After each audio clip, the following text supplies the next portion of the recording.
Hello, everyone, and welcome to Understanding Your Daughter's Love Language series, which is brought to you by the Dayton Public Schools Females of Color. So today we are featuring Jane McEwen from Montgomery County Mentoring Collaborative and Dr. J. Peabody Smith from the Peabody Practice.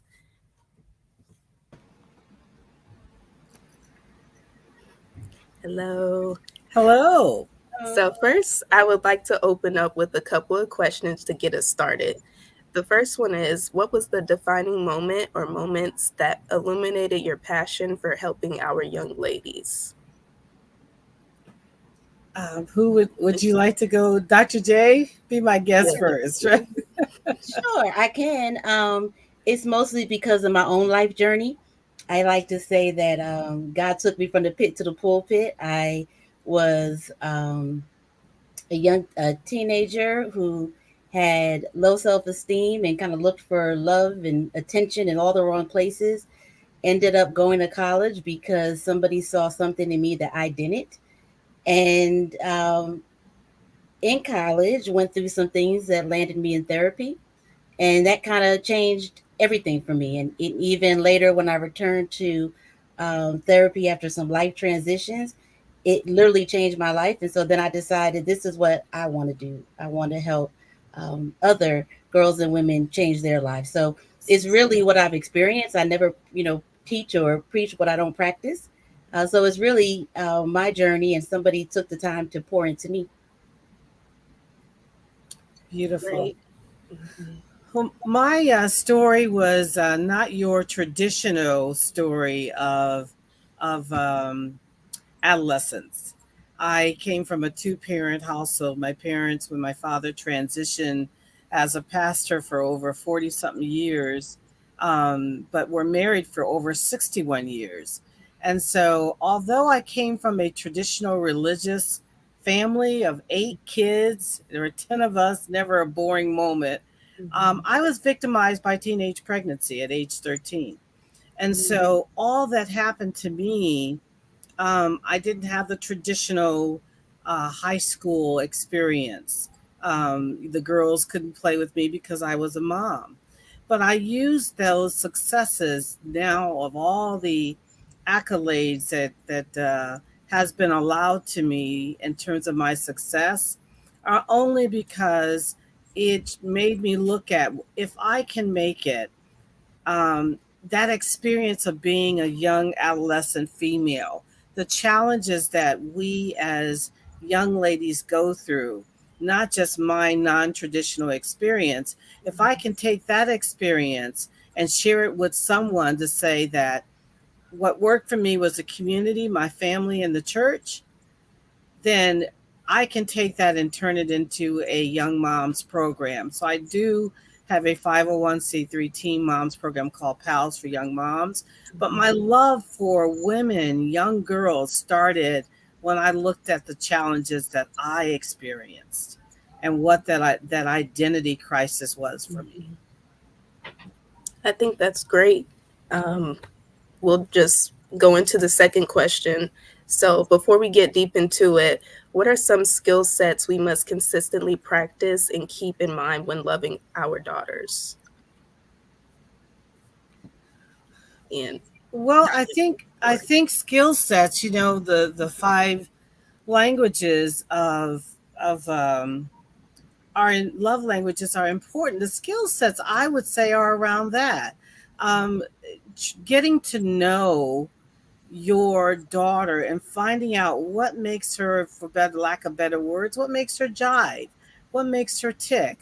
I always say when a child is born, and I have two daughters, the defining personalities come out at infancy, and building that bonding, that relationship. So what would it be? I would say is to get to know what makes them tick. They're not the same. Every one of us is different.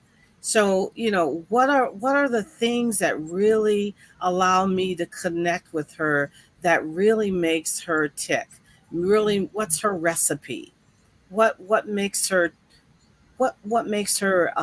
excited or sad, or all of those things? Because if we don't, and I say parents are the first mentors, and I'll talk about that. How do I mentor her from a parenting position with loving her at the same time? I think that you just hit on basically the foundation of it all. I believe that the best thing that we can do is to pour in with affirmation and to offer that non-judgmental space where we pour positivity. The voice that our daughters hear the most each day is their own. And oftentimes they will learn that voice from the voice that their parents and their caregivers put upon them. So, give you an example. When I was growing up, I was told that I was stupid, and believe that that's the voice that I had in my head. So I always say I got all these degrees trying to prove to the world that I ain't stupid. Um, but now I got to pay those loans back, so it wasn't the brightest. But therapy helped me to rewrite that narrative, and I think that's what therapy does. It kind of, we're born wonderful and good. Life teaches us something else, and then therapy helps us to rewrite it. But we have this power to pour into people, and once we can pour into them goodness, it's easier to make good choices. If we pour into them some negativity with our words, then we're going to have some negative outcomes often. Right. And I think that's great. I think we can go ahead and lead into you guys' presentations. I'm not sure who's starting first, but I we think I can am. get the. Okay. Okay. Okay. So, yes, Dr. J, whenever you're ready. I'm ready.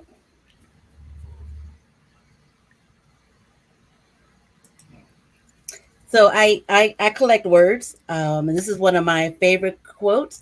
I've learned that people will forget what you said, people will forget what you did, but they'll never forget the way you made them feel. And that's part of what love languages does. It allows people or our daughters to feel loved, to feel affirmed, and to feel appreciated. And how this works is there's five, and you have words, the things that we speak, gifts, acts of service, um, touch, and then quality time. So I like to use the example. I do a lot of marriage counseling, and when my husband and I, who I think is just awesome and perfect, but when we first started dating, I would say, you haven't told me all week that you love me, because my love language is words. And he would say, well, what do you mean I don't love you? I cleaned the kitchen. I took the kids to basketball practice, because his is act of service. And so not only did I have to learn that when he's doing something in his love language, that it's his way of telling me that he cares. And so with him, he had to learn to use words a little bit more. And all the years that I've been doing, I think it's almost 15 years that I've been doing counseling, this is the one thing that changes families and marriages is this love languages. And as Miss McCoon has said, everyone can have different. We're a blended family. We have 7 children. Most of them have different love languages, right? So getting to know that, we'll talk about how we do that, is important. The first one we're going to talk about is words of affirmation. And this is just used to encourage, affirm, appreciate, active listening. This can be written or spoken. It could be words of reassurance. So when somebody makes a mistake, letting them know that they made a mistake, but they're not a mistake, those type of wording, sending a random text or leaving a note or a card in their, I used to put it in their lunches, like leave a little note just saying how great I think they are. So that's one. The other one is physical touch.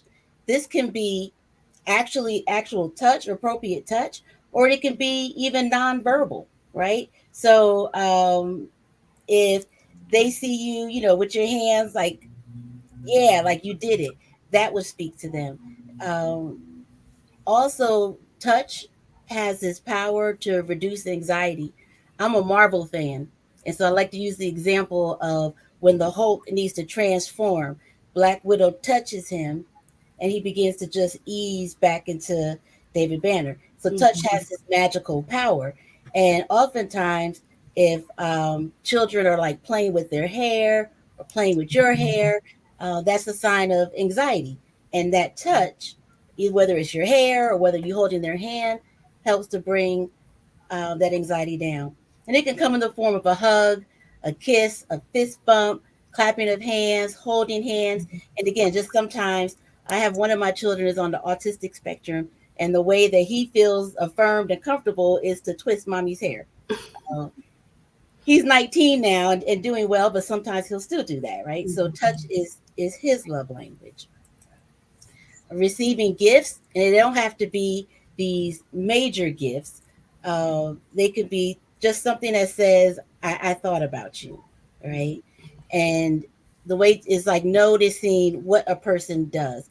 So we want to, reward people not for what they do, but kind of for who they are. And so, but if a person loves to, loves fashion, my daughter's, hers is gifts. I actually posted this thing today saying that she has this expensive taste and she can't even buy her own toothpaste yet, right? But she likes gifts and observing their hobbies and interests. So I travel quite a bit, and when I come back, I will bring her like the pretty lotions that they have in the bathroom, right? But to her, that's a gift. It's a small gesture. It's a token of appreciation. Sometimes just, you know, ordering that favorite pizza, that's a gift that says that you are thinking about them and that they matter. And then recognizing special days, that first baseball game or that last recital. And with younger kids, it worked when I was a little kid, and it still works today. Just those stickers when they do something, that's a gift in the way that they see it. And then quality time. I like to tell people it's quality of time, not quantity of time. Oftentimes, parents will say, I just don't have enough time with my children because I'm working and I'm doing A, B, and C. And oftentimes, there's not enough time. What's more important is the quality of the time that you're spending with them, that they get your focused attention and that is uninterrupted. And some ways to do this is to kind of just make memories. Or if your child wants to try ice skating, that you go out there with them and that you try it. Because I have a bunch of children over here, we have seven combined. We do the day of the month. So my daughter her birthday is August 2nd. So the second of every month, we're spending some quality time together. It might be going to a movie. It might just be going to get an ice cream cone. But she knows that that is her uninterrupted time. And really simple things like phone calls to check in. Um, and if your child says, come see this, or let me show you this, taking the time to go and see, because that's their way of saying that they want you to be close. And then acts of service. This is just kind of helping out, right? How can you lessen somebody's load? How can you make their life a little bit easier? So instead of kind of getting on them because they may have fell behind in classwork, thinking about what can you do? What can I do to help you get ahead? Do you need some flashcards? Working together on a project, whatever it might be that's important to them. If they want to, paint the wall in their room or something. I often tell people you got to ask before you help, because sometimes if you just get in and start helping, people may receive that as you don't think I can do it, right? So ask before you help, or just say, hey, how can I help? Doing chores together and providing resources. Now, even though I'm a minister and I am a therapist, acts of service is my least love language. So I'm not gonna cook you a whole meal, but I promise you I can get on DoorDash and send you something, right? So Mhm. sometimes it's providing the resources as well.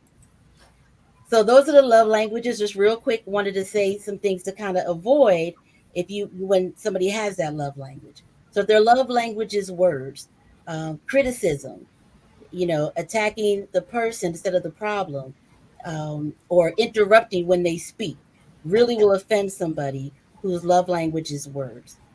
Physical touch, cold affection, or spanking. I don't, I'm not a big person about spanking, but my son, that his love language is physical touch, I wouldn't do that because it would literally break his spirit. To him, it would feel like she doesn't love me. Receiving gifts, if forget that special occasion, or somebody gives you a gift and you're like, eh, that's going to impact them. Quality time, being distracted or playing on the phone, even when we're having quality time with our kids, encouraging them, put the phone down, especially in our relationships as adults. This is like the number one complaint that people are on their phone. But with quality time, you want to give them that focus. And then acts of service, do what you say you're going to do. If you don't follow through, then that breaks some trust there.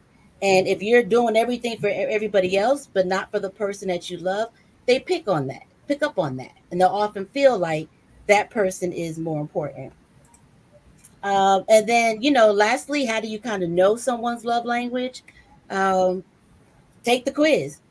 Just put love language quiz in there. It'll come up in Google. With the last time we went on a family trip, I had everybody get on their phones and Google it and take the quiz. And that's one of the best and easiest ways. Observe their behavior. If there's somebody that loves to hug on people, or when they wake up in the morning, they're going around hugging everyone, they're probably physical touch. If they like to help out around the house, they're probably acts of service. And then watch what they ask of others, especially in adults. If somebody's complaining that we don't spend time with them or we don't say sweet things to them, then that kind of gives us an idea. The same thing of kind of listening to their complaints. And then if you don't know, really just ask, what do you think your love language is? Having that kind of conversation. So my last quote, when we feel love and kindness towards others, it's not only makes others feel loved and cared for, but it helps us to develop inner happiness and peace. So loving on others does something for us as well. But when we take the time to love on people in a way that they can receive it, they are able to become their best and strongest and most courageous self. Thank you, Dr. J. That was great. That was. So we'll just move right along to Jane McEwen Yeah, whenever you're ready. Dr. J, that was awesome. I want to say, um, in all due respect, I hope I can uh, at least get to share, right? um, but what a powerful way of the things that you've shared were so just in awe. Yeah, thank you for that. Some of the things that I'll say are going to kind of piggyback on what you've said. Um, I'm just wanting to make sure that I'm in the right mode. Are we looking good? Yes. Okay. Understanding, our as Dr. J said, she said it so well. And I love her name is Jay because mine is Jane. Yeah. So that is so like where I want to be, right? I love it. I love how Gary Chapman, as she said, that we're presenting from, really kind of crafted this concept of love language, well, the five love languages. And it's just so essential. And I agree with her. It does help in relationships. I use it a lot when I talk in my profession, which is mentoring. And mentoring is a relationship between two individuals built on trust. If you don't have trust, you don't have true mentoring. Okay, you really don't have a relationship. And I say, coming out of where our youth are, I mean, look at that. Over 60% of our youth are dealing with some form of mental health issues coming out of this post pandemic or behind us mode. Mental health crisis is where we're at. You hear it a lot. And the five love languages is essential right now because that's part of communicating. It's how we communicate, how we connect. And you are doing that because it's that relationship that you need that's built on trust, which is mentoring as an intervention. So that's why we're here to talk about it. I love how Dr. J just talks about different ways and how it works, but it's really about emotions, and emotions are contagious. You know, our young people are dealing with that at an all high. Emotions are contagious. That's right. Um, Mentoring happens in stages. I'm just going to kind of go through all of that and put that up there. That I say I use the five love languages in that first stage when you're getting ready. And I use this as a gardener. I'm an avid gardener. So I use this first part to explain preparation. So when you're getting to know someone, it's the same way in the five love languages. You're getting to know what makes and what kind of love language fits with our daughters, with our young ladies, and then when you get into that initial relationship, then when it's really happening, that's that stage 2 and 3, you're really in the mentoring aspects. And then there's that harvest of closure. Those are just stages, but all aspects is five love languages essential because you're finding out who that person is. We talked about the love. She went over so well the five different languages: affirmation, quality time, service, gifts, and touch. So the way I look at the words of affirmation is communicate with empathy and caring, that are not only our mentors, and I'm going to say that parents are your first mentors, you know, and there are good and bad mentors, and there are not so great and not so good parents, okay? So, how do you celebrate those achievements, as Dr. J says, with encouraging words at a stressful time? My granddaughter, that I'll use for example, I have three beautiful granddaughters. We do have a blended family of nine grandchildren, and four of our grandchildren are in Ohio and the other are in Virginia Beach. So I'm referencing the ones that are here. And one of them is playing basketball, and she's a star. She's only in fourth grade. Um, However, hers is about affirmation, words of affirmation. And when she wasn't doing really well, and she wasn't, you know, she had her worst day of a game, and the coach and her dad was one of the coaches was giving her the sideline talk, and she broke out and started crying. You know, but then when you come back and so they need to learn what are her words of affirmation. But when you say you did a good job in spite of not winning, and thank you is big for her. And when you can ask her, what is her opinion like? What did you not do well in that game? That works for her because that shows her that you have empathy and you're caring. Quality time is that giving them attention. You know, when you give young people attention, that I like how Dr. J said that it's not quantity, but quality. What kind of events can you do that connect with our young people? What are the efforts that you're making to connect with them? The one on one time, the time that you allow them to be themselves. I'm making sure that both of you are checked in, you know, removing the phones, right? And then the act of service. You know, I'm more of the act of service. You can tell me, am I showing well? Am I doing well? Absolutely. Yes. Okay, I just wanted to make sure. So, you can tell me that you love me. You can give me nice gifts, which I love, but you've got to show me. Mhm. For me, love is a verb. So when I say a relationship built on trust, mentors need to trust the mentee with whatever they're giving them. Show them how to. I think this is a wonderful time. I was just looking earlier that a school, the entire school, all female school, gives out gifts at Christmas to the community. What they didn't expect is that they were going to get gifts. And two of the girls took the gifts that Toys R Us gave them, even though they were given gifts for giving gifts, and they donated them again. Wow. It's still those two young ladies to me are the best example for demonstrating caring, their acts of service. And for me, it's really hard for me to receive gifts because my service, I believe that I'm showing you how I feel because of my service, what I give you. And I think we could do a lot in teaching young people, um, the social side of our community, social injustice, the tasks related to that, going to a homeless shelter and giving your service. And that tangible gifts is great too. I think we all love that around this time. But also it's about I'm a foodie, so that looks good to me to see all of that. But how about bringing together and sharing food? Sharing one of the things in our culture as African Americans is I learned that when I went to Africa that everything happens around food. you know they're big in West Africa on the setting conversations around a buffet of food. We eat first and then we talk while we eat. Not literally, but we have discussion around food.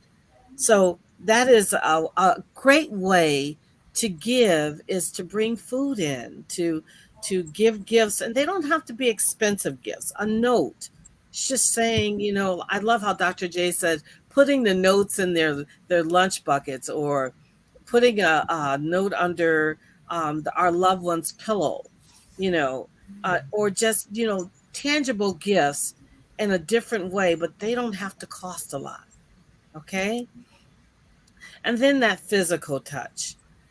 Some touches are, you have to be careful when we're loving our daughters. We have to really be locked in here. Now, I remember when I was working with the young moms, the teenagers, I had to tell the mentors, be careful. Don't go in right away wanting to hug them. Ask if you can hug them. Yes. Because if someone is broken, a hug doesn't feel well. So physical touch, though, a handshake, a high five. I do high fives with my granddaughters a lot when they're doing well, especially in sports. That goes a long way. Physical touch Mhm. can also be. Did you know I do gardening? So I teach my granddaughters how to put their hands in dirt. There is something, the dopamines that go off in your brain when you put your hands in dirt. It's a powerful thing. It's calming. It does something to us. Teach them how to do other things to lock into touch. Great idea. And I love how Dr. J says, so how do you discover that? It's not enough to just simply know what your language, but you need to know others. It's so important that we understand our daughters. How do we know this? Watch them. I love this. How do you discover it? I love what Dr. J says. Take the test, number one, right? It's easy. So, but watch how they're acting and they're moving. My granddaughter crying after she was receiving some things, and hers is affirmation. And if it doesn't come the right way, she reacted in another way. Watch how people are acting. If Mm. they're not taking the test, if you take it and learn enough about it, then you'll know how to see it in others. Watch what they do. Listen to what they're complaining about. There are different things that they will show you, what their love language of appreciation and what that is. So putting it all together, it's very important that we create a culture of this.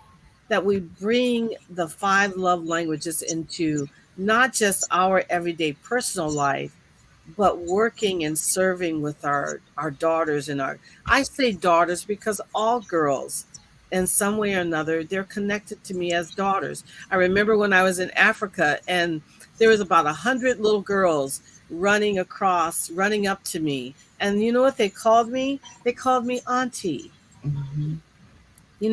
and that I was like, wow. So they were my daughters. They were my daughters. That's part of who we are. And I believe, I'm sorry, for some reason it looks like I'm stuck there, but I will say in wrapping up with this slide that learn the love languages of our daughters is by connecting with them. I love how Dr. J says learn their style, learn what makes them tick, but also if you don't get them to take the test, you practice. Mm-hmm. You practice what you want to see. And by practicing it, we will bring it out of them. Well, thank you so much, Jane McEwen. That was again, a great presentation. I Um, took notes. yes, I'm like, I'm not I a took mother notes too, Dr. J. I'm not a mother yet, but as a daughter, I think you guys did a very great job, and that's something that I can learn from as I become one day. So I don't think we have any questions that I see or any comments from this stream. So I want to close it out by saying thank you all for listening, and we appreciate your time today. And thank you again to Jane McEwen and Dr. Peabody Smith for sharing your thoughts and knowledge. And Oh, if there can was, I, just as a male, can I ask a question about the male side of love language? How should we, as males, display a proper love language to our daughters? Oh, that's a good question. I share, Dr. J, just my experience with my granddaughter. So she was not doing well. Her father, and this is real because my dad was not only my father, but he was my pastor. So when you're in double roles, sometimes as parents, um, as men, you're going to play the double roles. But remember, you're the first. My father was the first man that loved me. So he had to show me, he had to demonstrate love too. And he had to keep the bar. We were a blended family. So I made sure that my husband demonstrated to my daughters how a man should love them. Raise that bar so high that when Valentine's Day came, they had chocolates and flowers from my husband. They had the beautiful, so the only thing that a man coming into their life had to match that, but they also couldn't just make them so flattered with things that they were deprived of. So I would say what for a man is to, number one, learn their language, but also I said to my son in love, I call him son in love. He says, I don't know what to do in this coaching. I had three girls crying on the bench because they were losing, and I was trying to encourage them. I said, you need to learn what makes them tick. Each of them have a different way of you communicating. Your daughter, you need to learn what's her love language? What makes her get out there and conquer that court? Come back because you found out that she's affirmation, and when you did what you did, she shut down. She went inward. She sat there and I've never seen her bawl and cry. This young lady is a baller. Mm-hmm. Okay, but she shut down. So I think as men, we need to learn what makes our daughters what makes their clock tick, what makes them turn, what makes them operate, what's, for my father, had my dad learned that, I think we had a very strong relationship. But I think back, they didn't have five love languages when I was, right, Dr. J?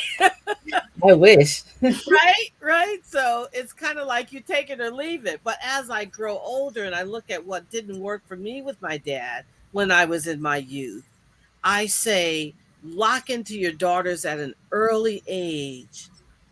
At an early age, watch them as toddlers, watch as they're growing, because I really believe that their personality is defined early. And you'll find, even as a toddler, what makes them tick, and build on that. Build on that. I'm sorry, I didn't mean to. No, you are totally. I Yes. mean, you hit it out the park. Everything that you said is on point. I especially appreciate about kind of setting the standards. I think that a young woman's first date should be with her father, so that she knows all of those. It might sound a little old school, but they matter. These different ways to be treated. I think again, if we can know the love language of our daughters and the women around us and take the time to speak that, then what we do is again we're pouring goodness into them, and then they begin to make choices out of it. So I don't believe there's any bad people. I think people make bad choices out of bad pain or about bad misconceptions of themselves. So pouring into them in the way that they see that, like we were saying about what makes them tick. So being sure to use their love language. And this is kind of a sidebar, but especially if their language is words, you want to avoid talking about things like boys are going to do this or they're going to want this. Like we're trying to protect them, because sometimes we do it so much that we scare them. And Yeah. then that's either their expectation or they don't have the courage to make um, relationships. So, you know, we have to do that part too. That's just a sideboard. My daughter has four brothers, two dads, and a grandpa. And so we had to have a meeting about this. Look, y'all scaring the child. She's not gonna want to see nobody, and she hears that, and she hears that.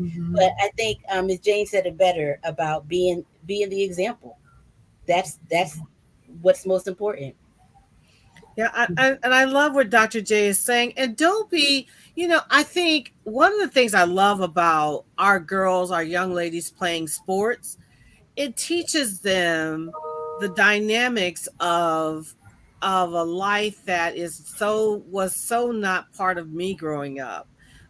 It also, like, one of the things that my I was learning my daughter, because my daughter was such a strong introvert. It took a while. I wish they had this when she was growing up. Yeah. It took me a while to find out what made her tick. And I watched my husband do things with her. He taught her how to change a tire on the car, change oil. She loved using her hands, and it was a way for her to express herself. So I was learning what made her tick. And so I think, don't be, what am I saying? Allow our young ladies to step in non traditional roles as a male. Expose them. My father taught me how to change the oil in my car. Me too. He said that's important because no one can get under the hood and mess your car up if you know what you're doing.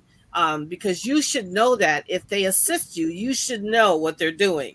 So teach our daughters non-traditional. I love sports because it teaches our young ladies competitiveness. I think young ladies shy away from that. We feel like if another young lady is trying something and they outdo us, we shut down. No, competition is good. We're raising presidents and CEOs and entrepreneurs, and they learn that in sports.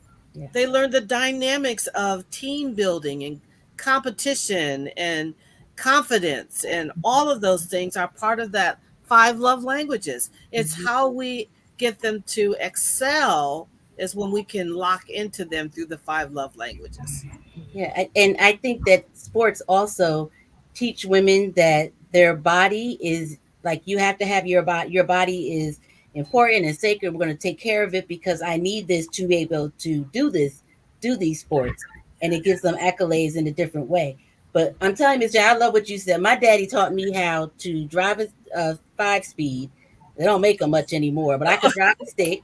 I could change, and then people are so impressed by that, and it kind of boosts my confidence a little bit. So That's I love awesome. that part of teaching them non-traditional things. I love that. Yes. I salute you, Dr. J. I tried the stick, but I could not get it. Well, look, Oh my. I grew up poor, real poor. So when I got a car, I didn't want nobody to take it. So I figured most people can't drive a stick. You're awesome. You are Yeah. awesome. That's a great skill to have. Now, I have siblings. My other sister, she can run circles around me with a stick, and my mom. But I tell you, she's so right because I see Dr. J in a whole different, even a greater way as a woman. Sometimes we look at women and we size them up with beauty, and she's gorgeous. She is beautiful, but we don't know what's behind the beauty, right? The beautiful, powerful things that she can do that you would never believe, and that's the awesome thing about understanding that love language. I think it's a bonus add-on to develop and nurture our young ladies to success. Well, mine is words, so you about to make me cry over here. So Well, it's real. You're awesome. I mean, it's just amazing. Of you demonstrate. A lot of times we want to preach and we want to give people all of this, dissertations and sermons, and you're living it. I think just living and demonstrating through actions is everything. And we can do that in all of the five love languages. right. Gives you an opportunity to do that. It's just showing you a better way to communicate, because I really feel we need to look at different ways, because if ever there was a time that our young ladies and our youth need us, it's now. It's now. And we don't need to lose them because of what we don't know, because it's what you don't know that hurts you. Right. I know we gave you the long We, version. there is one question. I'll put it up on the screen. That Okay. someone they're asking about how can young girls avoid negative love languages from media, Mm. from I guess television and music. Wow. I, Yeah. I will say, know thyself. Um, you know, every, if it's like this, I say this all the time, I'll say it quickly. If you don't know who you are, other people will help define who you are. So we need to start pouring into our young people that when I don't worry about media with my daughters because they know themselves. See, if you put the right thing in them, at one point in life, you're going to have to release them to the world. And you've got to trust that you put everything in them to make the right decisions. Well, that doesn't start when they become adults. That starts early. Teach them that, you know, you don't need to reveal your body. I love how Dr. J said it's not about, twerking and doing all this stuff and wearing the least amount of clothes to hit the clubs or whatever you do to get attention. You can get attention, and those five love languages are a great example of that. Of how do you get affirmation in a positive way and be accepted, and you'll go farther, because you're sending the wrong messages when you look for media. Because we don't need to call any names, but look at media. They're just human, just like we are, and they don't get it right. I mean, you're seeing suicide at an all-time high. It's not shocking that this has happened to stars. They're human just like we are. So what do we show is demonstrate how we are to, number one, the first thing is love yourself. That's where it stops right there. Teach them how to love themselves. And there is a higher, whatever their higher power is. Mine happens to be God. Teach them there's somebody bigger, a power bigger than them, so they have some kind of fear. That's another thing, and I'm going to digress. Our young people don't fear anything. They're fearless. There is something greater than you. You don't need to prove that you need to take a bullet or be stabbed or beat up to be loved. So demonstrate that early. Media shows that, one thing about media, and I'm going to digress, I promise, is that's so fictional. Yes, fake. Yes, it is. Right? You see these movies, and you can almost predict the ending. But I say it like this, and I'm going to say this: once you choose, you've chosen. You don't get to change that. Some of that stuff you just got to pay the consequences. So don't let media send you a false message. Absolutely. Get that message early. Find out who you are. Love yourself. Love something higher than you. Fear it, and then look and learn who you are.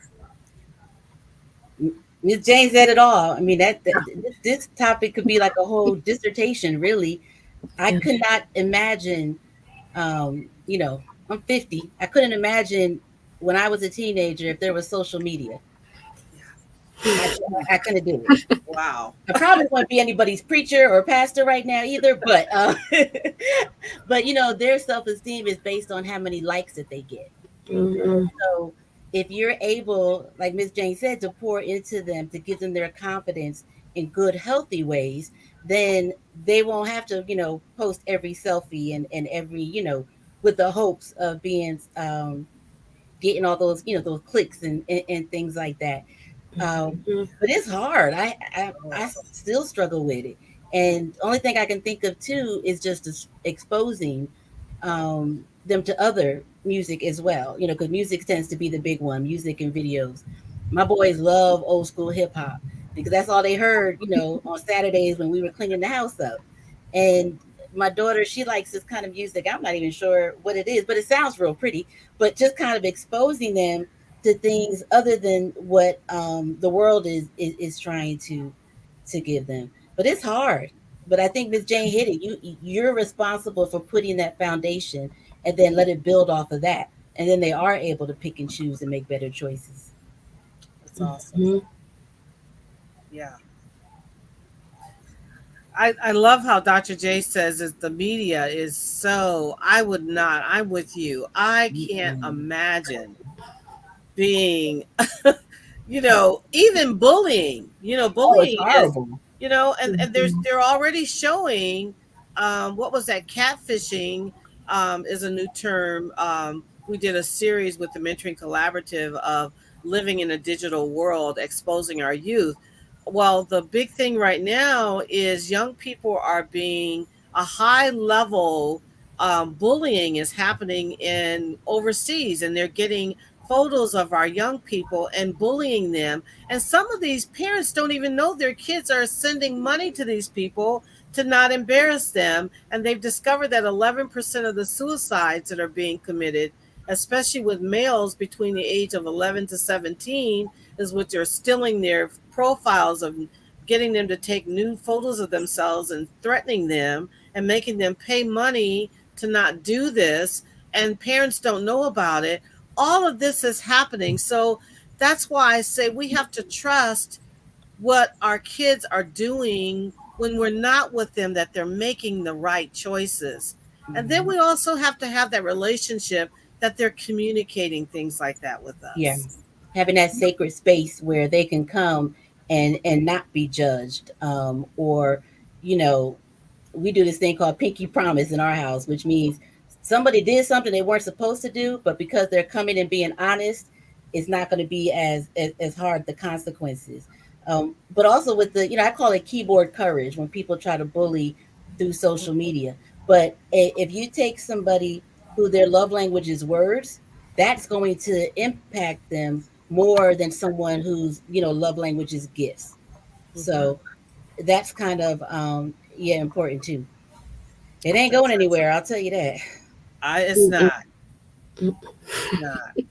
And I love it. I'm all on social media, but I'm grown. I can deal with some of that. Yes.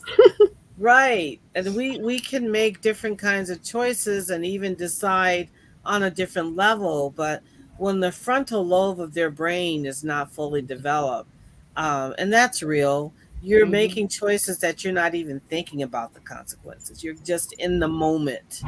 That in the moment experience can be dangerous, and media is playing on that in a way like never before. I mean, we don't need to worry about our young people going and walking down the street or going to the park or going around the corner. It's all virtual now. Yeah. It's the scariest thing, it's virtual. So I think the media, the number one, I think parents need to become more aware of what's happening. And that's a big thing that we're trying to do, is create awareness with parents, because it's what you don't know that will hurt you. We have to be in tune. Sometimes our kids are playing on their iPads, and different ages, we have no idea of the things they're being exposed to, especially the gaming. Yeah.